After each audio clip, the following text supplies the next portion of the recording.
पाहताय दीपवाहिनी। सुरुवात करूयात बातमीपत्राला, पण त्याआधी पाहूया आजच्या महत्त्वाच्या घडामोडी। खेड शहरातून जंगी मिरवणूक काढत आदिशक्ती दुर्गादेवीला अंबामातेला निरोप।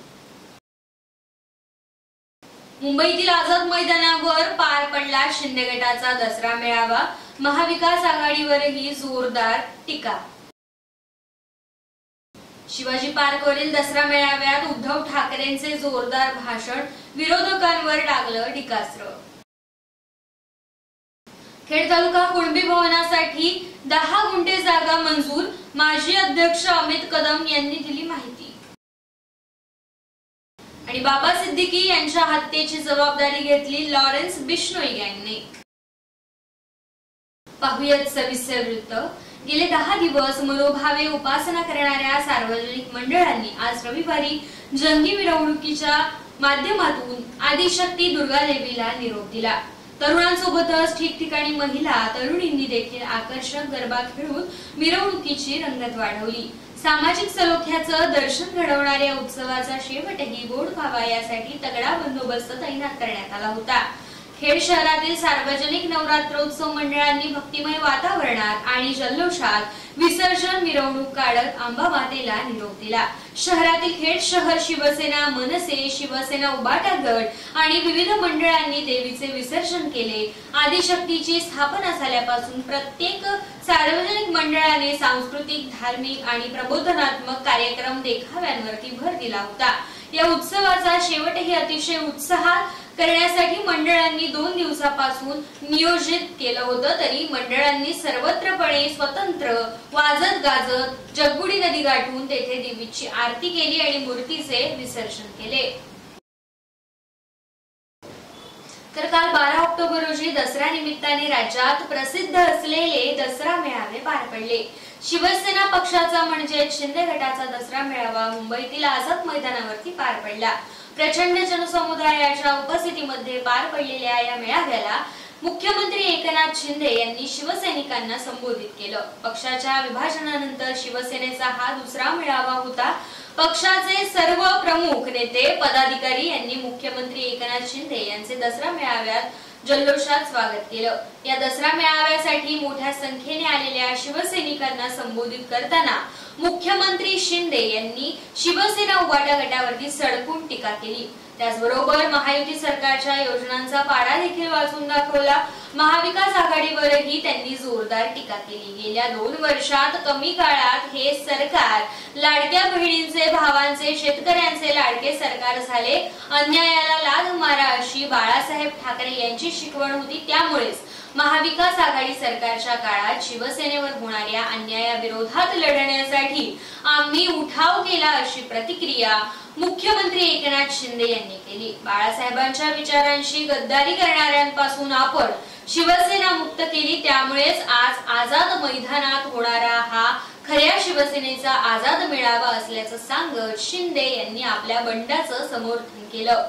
तरी राज्यात सध्या महायुतीला पोषक वातावरण असून राज्यातील जनता महायुतीला मोठं करणार असा विश्वास देखील मुख्यमंत्री एकनाथ शिंदे यांनी या दसरा मेळाव्यात व्यक्त केला।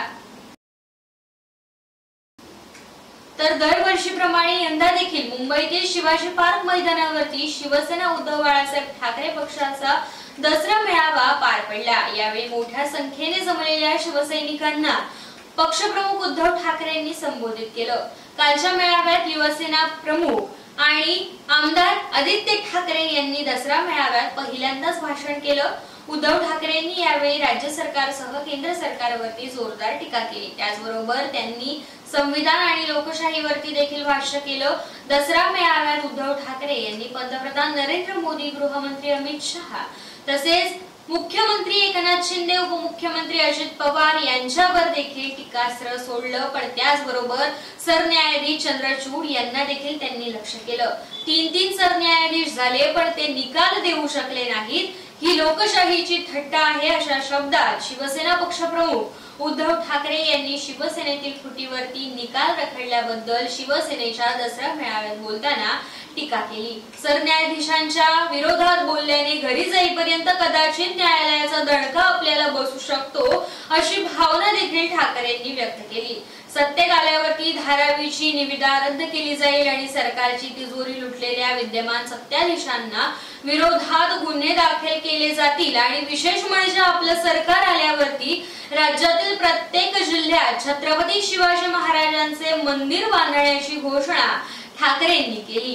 केवळ महाराष्ट्रातच नव्हे तर देशातील प्रत्येक राज्यात छत्रपती शिवरायांची मंदिरे बांधण्याची आणि त्या मंदिर परिसरात महाराजांच्या आयुष्यातील महत्त्वाचे प्रसंग चित्र स्वरूपात साकारण्याचा प्रयत्न करणार असल्याचं ठाकरेंनी या दसरा मेळाव्यात म्हटलं।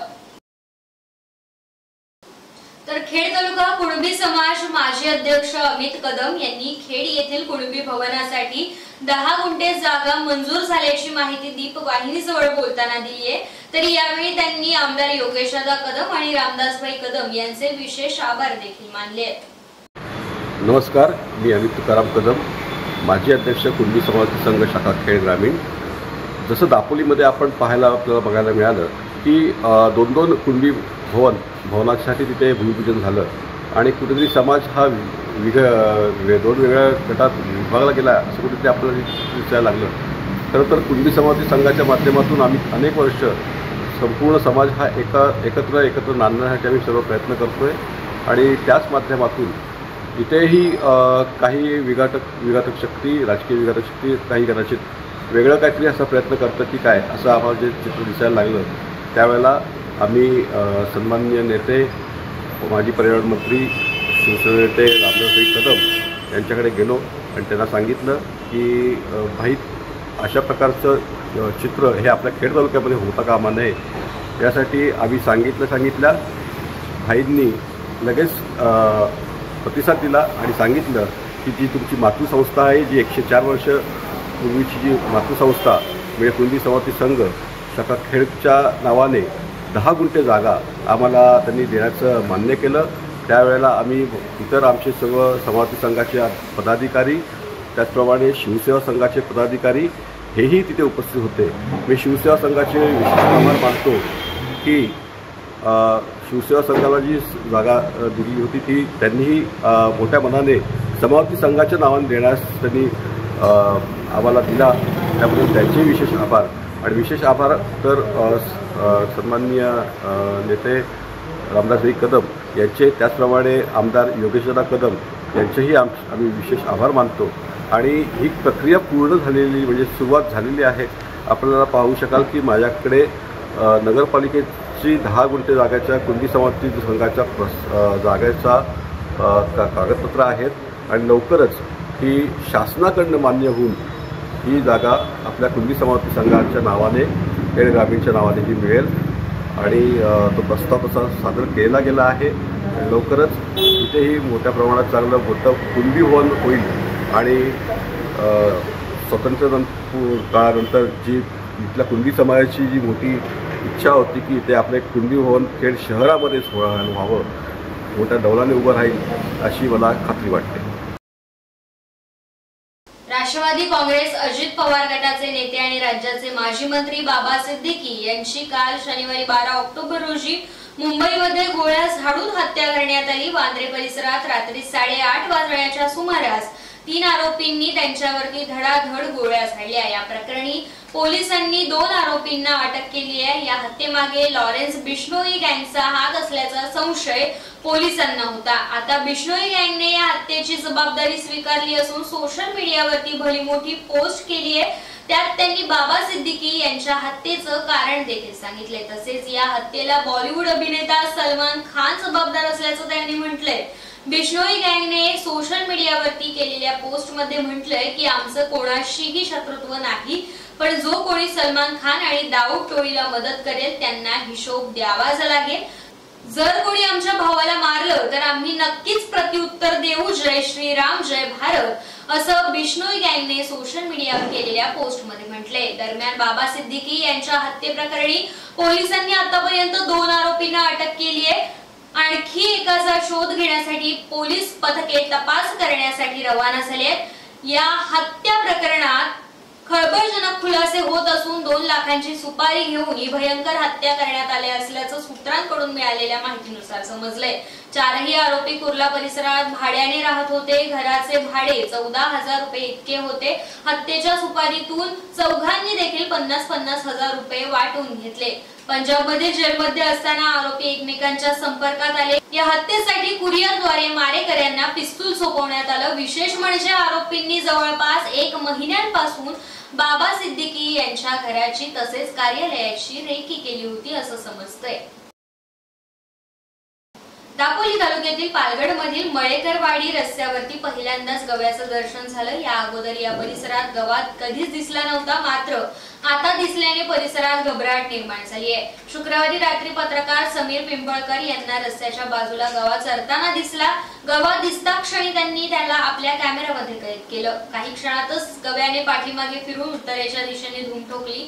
गव्याच्या वावरामुळे ग्रामस्थांची चिंता अधिक वाढली आहे, कारण डोंगराच्या पायथ्याची भात शेती आहे आणि जंगलामधून रहदारीचा मेन रस्ता असल्याने या रस्त्यावरून ग्रामस्थांना जावं लागतं।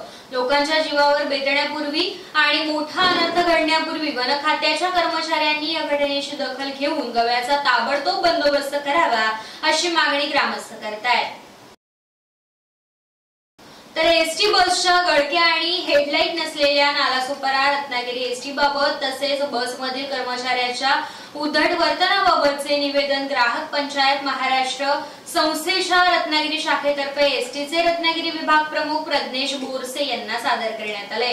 एसटीच्या एक प्रवासी प्रज्ञा सावंत यांनी एसटी बसमधील असुविधा, कर्मचाऱ्यांचे उद्धट वर्तन आणि बसमधील गैरसोयीबाबत तक्रार वजा पत्र ग्राहक पंचायत महाराष्ट्र संस्थेच्या रत्नागिरी शाखेकडे पाठवलं।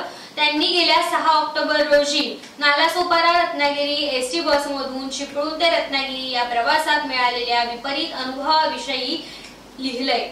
यात नोंद केलेल्या तक्रारी या गंभीर आहेत। एसटी महामंडळाने तातडीने दखल घेण्यासारख्या असल्याने असं नमूद करून ग्राहक पंचायतीतर्फे विभाग प्रमुखांना त्यांनी हे निवेदन सादर केलंय। त्यात त्यांनी गळकी एसटी आणि कंडक्टरने आपल्या प्रश्नांना दिलेली उडवाउडवीची उत्तर हे सारं काही यात नमूद केलंय। ग्राहक पंचायतीकडे ही तक्रार आली असल्यामुळे याबाबतची चौकशी करून प्रवासी म्हणून सावंत यांना व्यक्तिशः तसेच ग्राहक पंचायतीला चौकशीचा अहवाल शक्य तितक्या तातडीने द्यावा अशी विनंती पत्रात करण्यात आली आहे।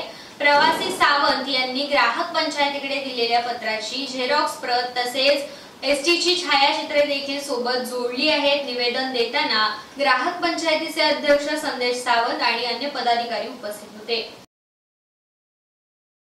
एव्हरेस्ट बेस कॅम्प यशस्वीरित्या सर केल्याबद्दल डॉक्टर उपेंद्र तलाठी, जोगेश साडविलकर, अभय तलाठी, संकेत बुटाला, संदीप नायकवडी यांचा शिवसेना उद्धव बाळासाहेब ठाकरे पक्षाच्या वतीने सत्कार करण्यात आला।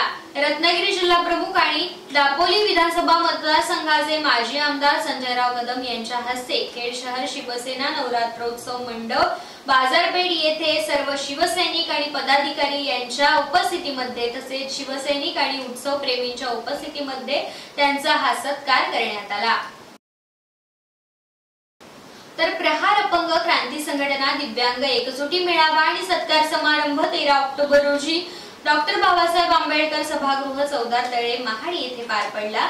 फैज हुजरूक यांच्या अध्यक्षतेखाली हा मेळावा संपन्न झाला। या कार्यक्रमाला आमदार भरतशेठ गोगावले पक्षप्रतोद शिवसेना यांची एसटी महामंडळ अध्यक्षपदी निवड झाल्याने त्यांचा जाहीर सत्कार आयोजित करण्यात आला होता। मात्र या कार्यक्रमाला आमदार भरत गोगावले हे काही कारणास्तव उपस्थित राहू शकले नाही, त्यामुळे पुढील सत्काराचा कार्यक्रम पुढे ढकलण्यात आला असून या कार्यक्रमाला उपस्थित असलेल्या दिव्यांग बांधवांना नवनवीन उपक्रम असे राबवता येतील याविषयी माहिती देण्यात आली। या दिव्यांग एकजुटी मेळाव्याला दिव्यांग बांधव आणि मान्यवर मोठ्या संख्येने उपस्थित होते। आजच्या या एकजुटी मेळाव्याचं मूल कारण असं होतं की आमदार साहेबांपर्यंत आमच्या दिव्यांगाची काही समस्या आहेत, जसे MIDC क्षेत्रात असणाऱ्या कंपन्याचा सियासर फंड असो किंवा दिव्यांगांना रोजगार विषय असो, पेन्शनवाढी असो, इतर काही समस्या आहे। या संदर्भात आज हा दिव्यांग मेळावा आयोजित करण्यात आलेला आहे। पण काही कारणास्तव आमदार साहेब इथं हजर झालेले नाही।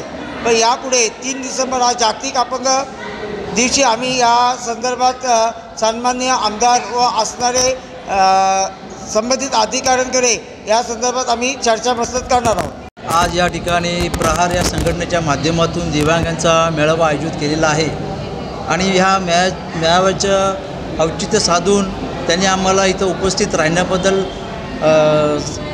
बोलले, त्याप्रमाणे आम्ही इथं उपस्थित राहिलो।